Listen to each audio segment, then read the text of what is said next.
Bueno, buenos días. Bienvenidos a esta segunda mesa del ciclo de sábados, la violencia y sus destinos, donde hoy abordaremos el abuso sexual infantil. Las figuras de la violencia hoy en día adquieren infinitas manifestaciones que abarcan desde el cuerpo mismo de la sociedad o de una institución hasta las manifestaciones en el cuerpo real y simbólico del individuo. Pero ¿quiénes la ejercen? ¿Y quiénes son objeto de estas formas de violencia? El ciclo de mesas redondas que hemos organizado este año nos brinda la oportunidad de explorar el origen y los efectos de algunas de sus manifestaciones. La medicalización y los diagnósticos en la infancia, como planteamos en la anterior mesa redonda, el cuerpo comprometido y devastado por la violencia sexual que precipita el desvalimiento psíquico, como veremos hoy, y, cómo no, la violencia en la escuela, que amenaza con la destitución de maestros, padres, alumnos e incluso de la institución misma, como veremos en la próxima mesa del 10 de abril.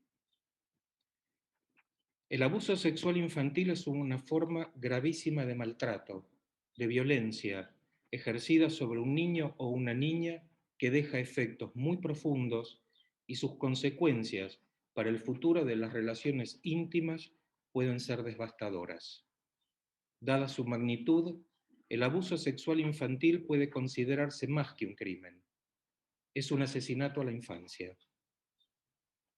Como en toda catástrofe, como en todo trauma, la elaboración de los efectos psíquicos que afectan a las víctimas dependerá, como sabemos, de los modos en los que cada uno pueda ir resignificando, comprendiendo y entramando el suceso en su historia singular. Sí, hay un trabajo psíquico individual y singular que compete a cada persona abusada o violentada, pero también creemos que para que pueda ser realmente elaborado es necesario que encuentre interlocutores y es necesario también que encuentre las respuestas sociales adecuadas. Muchas veces las palabras no alcanzan para describir y comprender la situación vivida y entonces el sujeto mismo se silencia y su silencio se transforma en su único testigo. Juan Carlos Volnovich dice que cuando hablamos de abuso sexual infantil, no debemos hablar de silencio, que debemos hablar de secreto. Pero no se trata de un secreto cualquiera, sino que debemos entender el secreto como una perversión de la intimidad. Porque el legítimo derecho a lo íntimo se pervierte transformándose en ocultamiento y se vuelve clandestino. El secreto se opone a la denuncia y al pedido de ayuda, por vergüenza, por miedo, por culpa o por arrasamiento subjetivo. Los niños y las niñas abusados hacen síntomas, pero guardan un secreto. Viven atenazados entre el silencio y el temor, un silencio que los condena como cómplices y culpables y un temor a revelar el secreto por las consecuencias destructivas de las que se hacen responsables. Su experiencia no tiene más pruebas de verdad que las de su propio cuerpo y las de su memoria, pero de una memoria frágil que solo podrá construir un relato fragmentado y fracturado, porque la verdadera memoria se guarda en silencio. Por eso creemos imprescindible dar voz a las personas que padecen o han padecido abuso o violencia. Se hace imprescindible que como sociedad nos posicionemos y brindemos espacios seguros y confiables para que de todo esto se pueda hablar, también entre profesionales, sin etiquetar a las víctimas, sin juzgarlas, sin condenarlas y sobre todo sin negar la realidad. Sabemos que una prevención completa del abuso sexual infantil no es un objetivo alcanzable a corto plazo. Sin embargo, cada uno de nosotros, profesionales, políticos, docentes, comunidad religiosa y en última instancia la sociedad toda, debemos aspirar a ello. Y con ese criterio hemos elegido a los ponentes que nos acompañan hoy. profesionales comprometidas que desde diversos ángulos y propuestas terapéuticas se acercan al dolor de quien sufre. Os presento entonces a quien será nuestra primera ponente.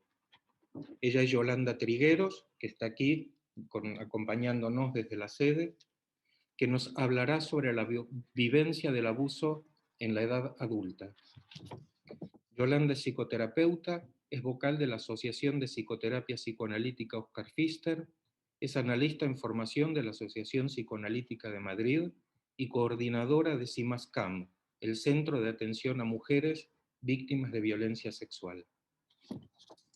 Luego intervendrá desde Buenos Aires Mirta Itelman, que nos presentará un interesante programa psicocomunitario de ayuda y concientización sobre el maltrato infanto-juvenil en redes sociales. Mirta es psicoanalista, es miembro de la Comisión Directiva de la Asociación Psicoanalítica de Buenos Aires, miembro de la Asociación Psicoanalítica Internacional, miembro del grupo de psicoanalistas en la comunidad FEPAL, la Federación Psicoanalítica Latinoamericana, y especialista en niñez y adolescencia, otorgado por IPA. Y cerrará la mesa redonda Dora Nuez, también desde Buenos Aires, con su ponencia Familias con niños, familias sin padres, violencia e indiferencia. Dora es miembro titular de la Asociación Psicoanalítica de Buenos Aires y de la Asociación Psicoanalítica Internacional, es especialista en niñez y adolescencia, otorgado por la IPA, es miembro de la Asociación Argentina de Psicoterapia de Grupos y también es especialista en psicoterapia de parejas. Como es habitual, luego de las ponencias abriremos el coloquio. Os dejo entonces con Yolanda Trigueros. Muchas gracias.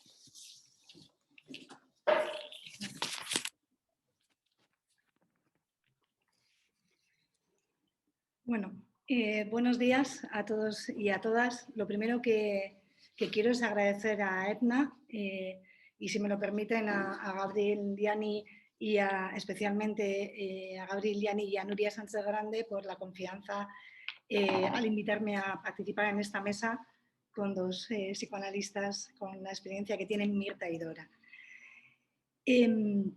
Como han comentado en la presentación, trabajo en un centro de atención a mujeres víctimas de violencia sexual y, por supuesto, que quiero agradecerles a ellas por sus valentías, ¿no? Y a mis compañeras con las que aprendo cada día, bueno, pues el poder estar aquí hoy también. Voy a centrar mi exposición en las múltiples desmentidas, negaciones, silenciamientos y el secreto, como decía Gabriel hace un momento, a las que son sometidas las víctimas de abuso sexual durante la infancia, defendiendo que es el abandono y el consiguiente aislamiento al que se ven abocadas por dichas desmentidas es la causa principal de su padecimiento, más allá incluso del propio abuso sexual. Después del debate, que entiendo que va a ser muy enriquecedor, podremos en el debate pues profundizar en algunos aspectos que yo ahora mismo solo voy a nombrar.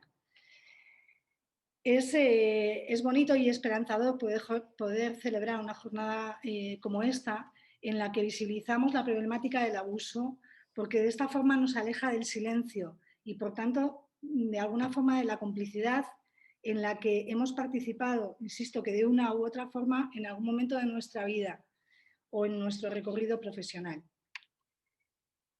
La intervención con víctimas de violencia sexual en todas sus formas, aunque vamos a centrarnos en el abuso sexual durante la infancia, requiere un claro posicionamiento, tanto ético como político, que parta de entender que los abusos son, entre otras cosas, una de las más graves afectaciones a los derechos de las personas. Suponen una violación de los derechos humanos, una violación de los derechos de la infancia, una violación de los derechos sexuales y reproductivos, que atenta, entre otros, contra los derechos a la libertad, a la seguridad, a la libre expresión, a la integridad física y psicológica, al libre desarrollo de la personalidad, disculpen, y, por supuesto, atentan muchas veces contra la vida. En cualquier caso, como dice Jorge Rodríguez, son una violación en la vulnerabilidad de la dependencia propia de la infancia, siempre, ¿no?, desde un ejercicio sádico del poder. Nuestro posicionamiento debe incluir también la certeza de que esto es un problema de salud pública. Por desgracia, hoy sabemos lo que es una pandemia, y es una pandemia. Es cuanto menos llamativo que en un mundo en el que el motor principal, en un mundo capitalista en el que el motor principal suele ser lo económico, ¿no? Se niegue o se desmienta tanto la incidencia, que sabemos que es de una de cada 4 niñas y 1 de cada 8 niños antes de los 18 años, como el alto coste que tiene el abuso sexual durante la infancia. Hay un estudio que hizo hace un par de años, muy reciente, la Universidad de Comillas con la Fundación UDECO, que calcula el gasto en servicios sanitarios directos, que incluye atención primaria, especializada, gastos farmacéuticos, hospitalización y urgencias, en 900 millones anuales. 1.000 si tenemos en cuenta los gastos judiciales, educativos y sociales. Y esto solo teniendo en cuenta los cuantificables, ¿no? El presupuesto en sanidad ronda los 4.000 millones. Voy a dejar una pregunta abierta. ¿Qué es lo que no se puede o no se quiere ver para que no se invierta una mínima cantidad en prevención? Bueno, además, y como última pata de este posicionamiento ético y político, debemos ser conscientes de que es una clara y tal vez una de las más graves manifestaciones de la violencia de género. En palabras de Susana Toporossi, es la forma paradigmática de cómo opera el patriarcado. En la desmentida, como sabemos, lo que se rechaza no es la percepción, sino las consecuencias que dicha percepción provoca sobre una creencia previa que se quiere mantener. Garaventa lo dice de una forma muy poética que a mí me gusta mucho y dice: es el mecanismo que instala la ceguera en quienes tenían el deber de ver y optaron por no enterarse, ya que el dolor que vieron sin ver reactualizaba viejas heridas o derrumbaba el castillo de naipes en el que habitan los afectos cotidianos. Casi siempre son familiares. Un ejemplo de esto son las madres que, habiendo sido ellas abusadas, no pueden ver el abuso que están sufriendo sus hijos o sus hijas. Una madre me decía: no entiendo cómo no lo pude ver, ¿no? Ni siquiera sospechar. Él abusó de mí, era claro que iba a abusar de mi hija, pero ni se me pasó por la cabeza. Bueno, sabemos que la desmentida es inconsciente, a diferencia del encubrimiento, en el que hay una intencionalidad por un posible beneficio secundario. Un ejemplo es el de ese profesor que, sabiendo que su compañero está abusando de un niño, bueno, o de todos los que puedes, porque sabemos que un abusador no abusa una vez, abusa siempre que puede, ¿no? Este compañero no dice nada por miedo a perder el trabajo o a enfrentarse con la dirección. El silencio está implícito incluso en la forma en que denominamos la problemática que nos reúne hoy: abuso sexual infantil. Es curioso, ¿no? El abuso no es infantil, el abuso es un abuso adulto siempre, ¿no? Lo que no se nombra es al agresor. Además, como dice Jorge Rodríguez, abuso queda corto y sexual encubre. Abuso queda corto porque, como hemos comentado, no es solo abuso, es una violación de todos los derechos fundamentales, ¿no? Es una violación a la psique y al cuerpo y a la propia capacidad de ser, pues impide la subjetivación y, por tanto, la alteridad. Lo vincular sí o sí queda dañado y solo podrá ser reparado en una situación terapéutica a través de lo transferencial. En cuanto a lo sexual, ¿no? Juliette Mitchell nos decía hace muchos años que el sexo en la violencia sexual está construido no como deseo, sino como herramienta para aterrorizar. Entiendo que lo sexual es secundario siempre, porque lo importante es el dominio y el placer que siente el agresor al ejercer ese poder que se extiende más allá de los abusos con la imposición del secreto, como decía hace un momento Gabriel. Pero ¿cuál es el impacto en las mujeres que sufrieron abuso sexual en su infancia? Bueno, voy a decir algo obvio, y es que no se puede generalizar, hay que atender siempre a lo individual y va a depender de muchos factores. Por señalar alguno de ellos, ¿no? Uno fundamental es a qué edad empiezan esos abusos y cuántos años, ¿no? O cuánto tiempo duran. Otro es la relación que tiene la víctima con el agresor o los agresores y el número de agresores. Bueno, pues no es lo mismo un abuso por parte del padre que por un vecino, y no es lo mismo un abuso por parte de una persona que abusos consecutivos por diferentes, ¿no? También va a influir el tipo, la frecuencia y la severidad de la violencia, ¿no? Hay una mujer que me dejó impresionada, era una mujer que vino a consulta con 35, 36 años, y llegó después de desvelar su hermana el abuso sexual por parte de su padre. Unos días después empezaron a desvelar distintas personas de la familia, incluida ella, y 2 o 3 meses después vino a consulta con un árbol familiar en el que iba señalando todos los abusos que las diferentes mujeres o niñas o adolescentes de la familia habían sufrido por distintos abusadores. Todas las niñas o mujeres de la familia habían sido abusadas. Y ella me decía, ¿cómo es posible que mis 3 hermanas hayan casado con 3 abusadores? ¿No? Bueno, por eso, entre otras cosas, tenemos que tener en cuenta también la historia previa de violencias que trae esa mujer que llega a consulta. Violencias sexuales, otras violencias de género u otro tipo de maltratos. También si han revelado o si no lo han hecho, ¿no? ¿Qué reacción ha tenido la familia, ¿no? La familia o aquellas personas a las que ha revelado. Igual que si ha habido intervención por parte de profesionales o de instituciones, sean, por ejemplo, el área sociosanitaria, policía, el área jurídica, si esta intervención ha sido sanadora o ha sido revictimizante. Será un buen factor que tenga una buena red de apoyo social y o familiar, ¿no? Tendremos que tener en cuenta también sus capacidades yoicas y algo muy importante que es qué estrategia ha utilizado el abusador para mantener el secreto, ¿no? Y también si hay en este momento o no hay relación con él. Isabel Monzón escribió un artículo que a mí me parece muy interesante, que se llama La violencia de la desmentida, y basándonos en parte en él, ¿no? Defendemos que hay 5 desmentidas que son fundamentales en la historia y en el trabajo posterior de la violencia sexual. La primera es la que genera el propio agresor o el propio victimario, ¿no? El acto de violencia es descalificado por el propio agresor, que dice a la niña, esto lo hago por tu bien, eres muy especial para mí, introduce el plural diciendo nosotros, esto que hacemos, ¿no? Te va a gustar, me provocaste, ¿no? Tenía una paciente de 40 años abusada que sufrió abuso por parte del padre de los 4 a los 16, que relataba. Dice, él me decía que gracias a él iba a poder casarme y a ser una mujer, que hacía un gran esfuerzo porque era un buen padre, que yo era tan fea que si no aprendía a hacer esas cosas a los hombres nunca iba a tener novio. Yo pensaba que lo hacía por mi bien.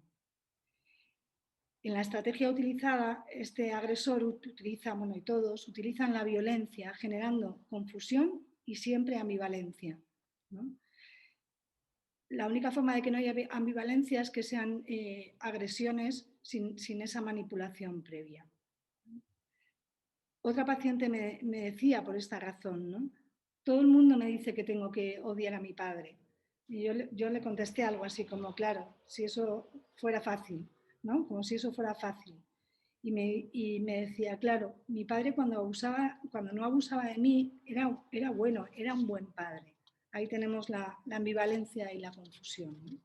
La segunda desmentida es la de la propia víctima, ¿no? Que la utiliza como mecanismo de defensa, rehusando así conocer la realidad de una percepción absolutamente traumatizante. A veces, durante el propio momento del abuso, se produce una disociación, con lo que no hay una memoria, no queda una huella en la memoria, ¿no? Así me decía una paciente, no sé lo que pasaba, solo recuerdo cuando mi abuelo entraba en la habitación y su imagen al salir. Luego, ciertamente, quedó algo inscrito en el cuerpo que pudimos trabajar posteriormente. El calor, el sentirse mojada, la sensación de asco. Pero la mayor parte de las veces hay una desmentida y una escisión del recuerdo y el afecto. Así es curioso porque muchas mujeres lo explican y hacen los mismos gestos, ¿no? Lo explican de forma muy parecida. Dice, siempre ha estado ahí, ¿no? Yo siempre lo he tenido ahí. Yo lo sabía, pero hacía como si no. Ahora no puedo quitarme esto de la cabeza. Lo que pasaba y lo mal que me sentía. Y no puedo vivir. Bien. A estas dos desmentidas hay que unirle, para mí, creo que la más grave, que es la desmentida familiar, ¿no? Siempre se pide ayuda, un niño, una niña o un adolescente siempre va a pedir ayuda, aunque sea sin palabras. Si la familia no advierte que algo está sucediendo, se agrega un nuevo acto de violencia sobre el psiquismo, un maltrato y un abandono que va mucho más allá de lo sexual. Es una violación psíquica, nos decía Ferenczi. Por eso el vínculo más dañado, y esto lo vemos en la clínica constantemente, es siempre el de la madre y el después el de otras figuras de la familia. Madre, figura de la madre, pues en realidad no le protegieron. Pero ¿cómo no se pudo dar cuenta? Me decía una mujer. Yo dejé de estudiar, de comer, empecé a beber y a desobedecer, me hacía cortes, lloraba desconsoladamente cuando me decía que tenía que ir con mi tío. No lo entiendo, yo era una niña y ella era mi madre. Esta paciente no nos habla del dolor hacia su padre porque el padre era un maltratador. Es aún peor cuando se desvela y no es creída, pues además se les pone a la víctima nuevas violencias, ya que, entre otras cosas, se le da plena impunidad al agresor. Susana era una mujer que me contaba que a los 8 años, a los 10 años, revela el abuso en el colegio. Las monjas llaman a la familia, a los padres, ¿no? Y ella está fuera de esa sala, de esa reunión, emocionada, esperanzada, porque bueno, piensa que por una parte le pueden echar la bronca, pero que eso ya se va a acabar, ¿no? Cuando salen de la reunión le dicen que van a hacer otra reunión con el hermano 8 años mayor para que ella le pida perdón por haber mentido y haberse inventado semejante historia, ¿no? En ese momento comienzan no solo las violaciones, sino que las grandes palizas, ¿no?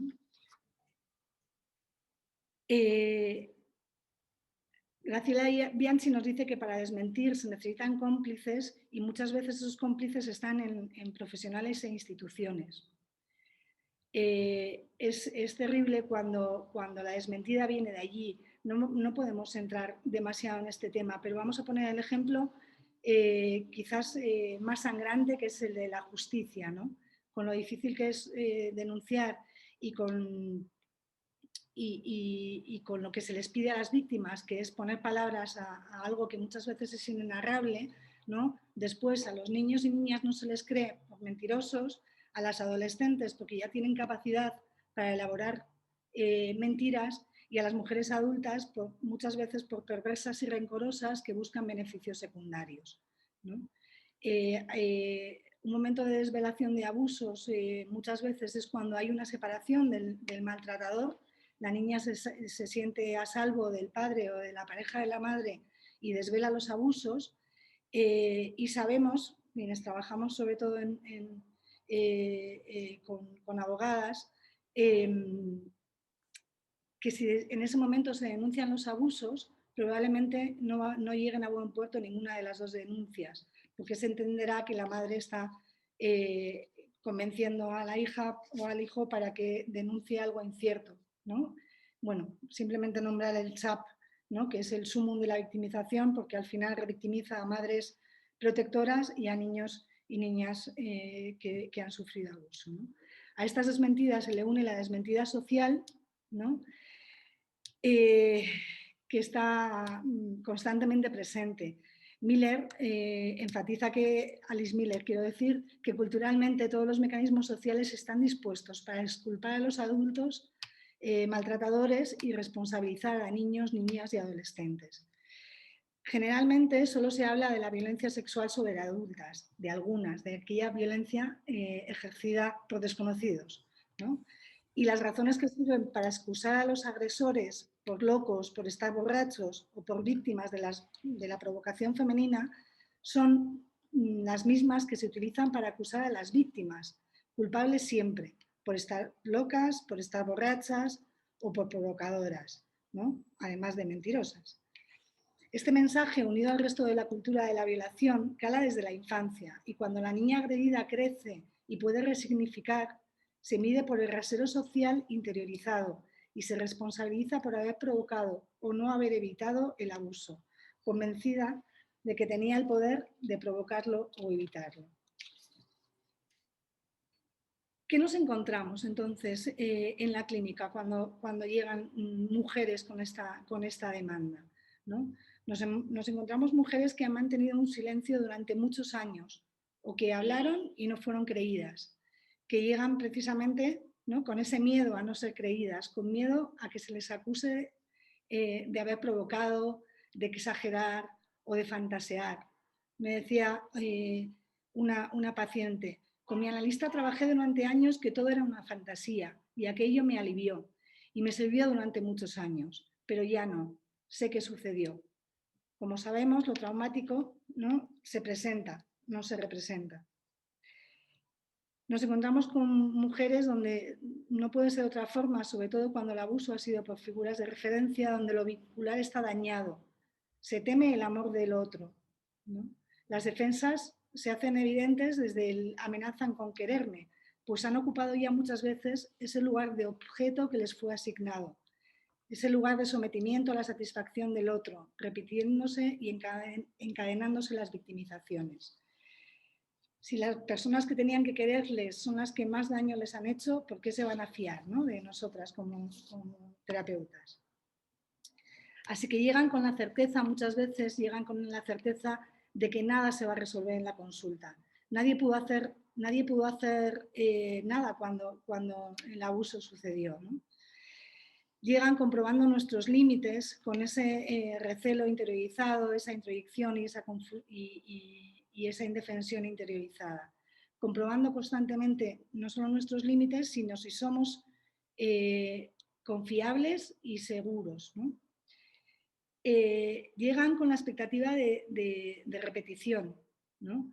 De que esa relación abusiva que no solo sufrieron durante el abuso, sino con diferentes figuras a lo largo de su vida, se repita en terapia. Pero al mismo tiempo llegan siempre con la esperanza de ser creídas y queridas, ¿no?, por fin, queridas de una vez, ¿no? Llegan cargadas de vergüenza y de culpa, ¿no? Por una parte, la culpa es aquella que inocula al agresor con sus estrategias para mantener así el abuso y el secreto. Y también llegan con la propia culpa por su implicación, que sabemos que venía desde el lado de la ternura.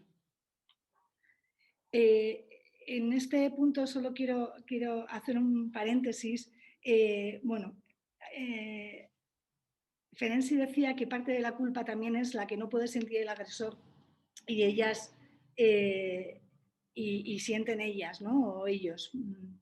Yo no admiro a Ferenczi, pero no estoy de acuerdo con esto y creo que es otra desmentida más, porque no podemos hacernos a la idea, no podemos admitir lo evidente, ¿no?, que hay personas con el sadismo suficiente para disfrutar del daño perpetrado contra una niña, un niño o un adolescente. Yo creo que no todos los perpetradores sienten culpa, hasta ahí seguro que estamos de acuerdo, pero lo que creo es que si la pueden sentir, no podemos saber si la sienten por los abusos. Y para mí la máxima evidencia de esto es que estos abusadores no llegan a la consulta.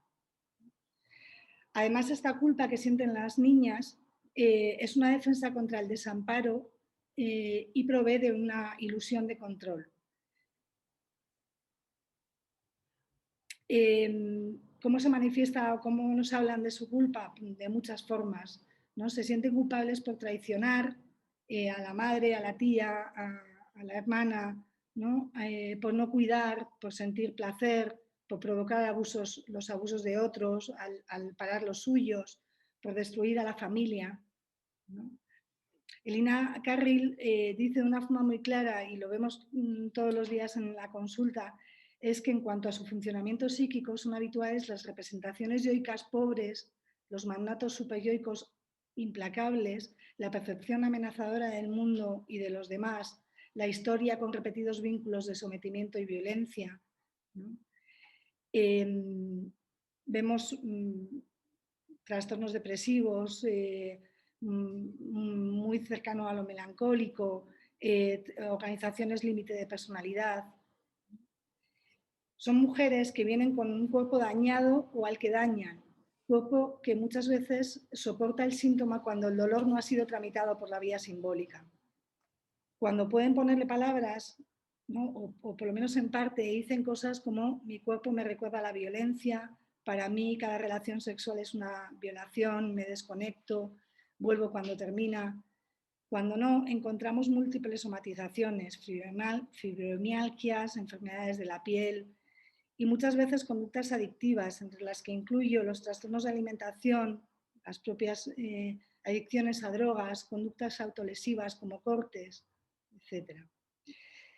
También es habitual encontrarnos conflictos en el área de la sexualidad, desconexión y confusión, pues no se permitió, como sabemos, el descubrimiento evolutivo de la sexualidad, introduciendo lo confusional. En este campo se ve claramente la compulsión a la repetición. Me gustaría contarles el ejemplo de una mujer que vino demandando atención por una agresión a los 18 años por dos personas de su instituto. Y luego surgieron, ¿no? Fue desvelando otros abusos sexuales, entre ellos el de un vecino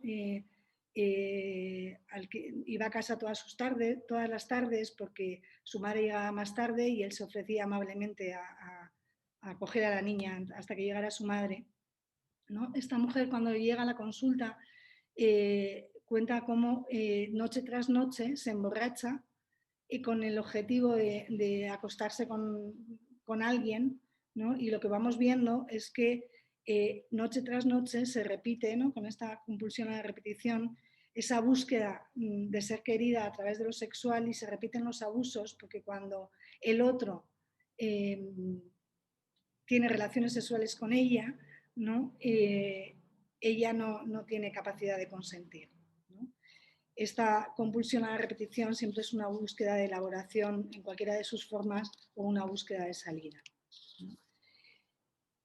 Lo que intentamos en la clínica pues es, siguiendo un poco a Judy Herman, ¿no? Ponerle lo primero nombre al problema, ir estableciendo un entorno seguro, y después reconstruir poco a poco la historia del trauma, resignificar el recuerdo, ¿no? Y creo que es muy importante llorar la pérdida, ¿no? La pérdida de la niñez que no tuvieron, la pérdida de la adolescencia que no tuvieron, el duelo por la familia que no tienen, y finalmente poco a poco van reconectando con la vida, ¿no? Van reconciliándose consigo mismas y reconectándose con el mundo. Para terminar, voy a decirlo en palabras de una mujer que decía en una de sus últimas sesiones. Esta mujer sufrió abuso desde la muy temprana infancia por parte de la pareja de la madre, y decía, especialmente sangrante el caso, porque la madre en este caso permitía el abuso, ¿no? Dice, nunca pensé que iba a decir esto, no cambiaría ninguna de las cosas horribles que me han pasado en mi vida. Gracias a cómo aprendí a sobrevivir y a la terapia soy quien soy y me gusta. Y puedo disfrutar de mi vida y de mis hijos. Bueno, pues muchas gracias. Os paso con Gabriel.